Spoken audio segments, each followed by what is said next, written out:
Why Nepal's culture is a secret ingredient to every trip. This is thousands of years of ancient living traditions of people living in the Himalayas without any cell phones,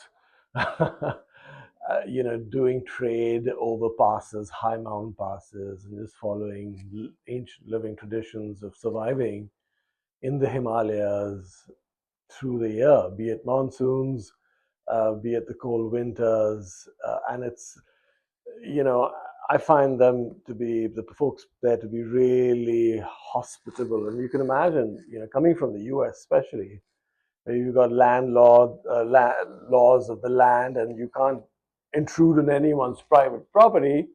Whereas in Nepal, you're intruding on people's private property all the time. In fact, they invite you in for a cup of tea. It's almost it's a tradition that you're walking past my house, and if I don't even ask you how you're doing or a cup of tea, it's rude.